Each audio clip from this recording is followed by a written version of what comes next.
Hi friends, ఈరోజు మన topic వచ్చేసి గ్రామీణ డాక్ సేవక్స్ని ఎయిత్ పే కమిషన్లోకి తీసుకుంటారా లేదా అనేది.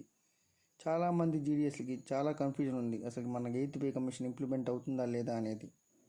అసలు ప్రీవియస్గా మనకి సెవెంత్ పే కమిషన్ అనేది జీడిఎస్ని ఇంక్లూడ్ చేయకుండా సపరేట్ కమిటీ వేసి శాలరీ డిసైడ్ చేశారు.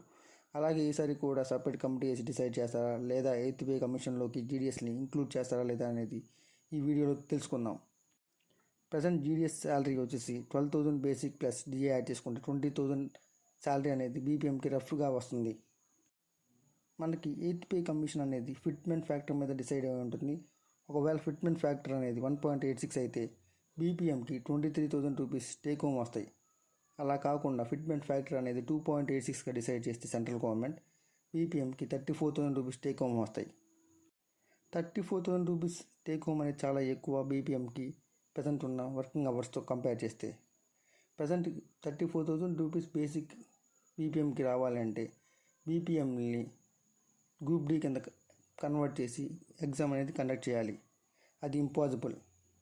సో నాకు తెలిసినంతవరకు అయితే ప్రీవియస్గా కమిటీ చేసినట్టు మనకి సపరేట్ కమిటీ చేసి మనకి శాలరీస్ అనేవి డిసైడ్ అవుతాయి. 30% రేజ్ అయ్యే ఛాన్స్ ఖచ్చితంగా ఉంది. 30% అయితే బీపీఎంకి టేక్ హోమ్ శాలరీ అనేది 28,000 రూపీస్ వస్తాయి. అలాగే ఏపీఎంకి 22,000 రూపీస్ ఎక్స్పెక్ట్ చేయవచ్చు. ఇలాంటి మరిన్ని వీడియోస్ కోసం ప్లీజ్ డూ సబ్స్క్రైబ్ ఫ్రెండ్స్.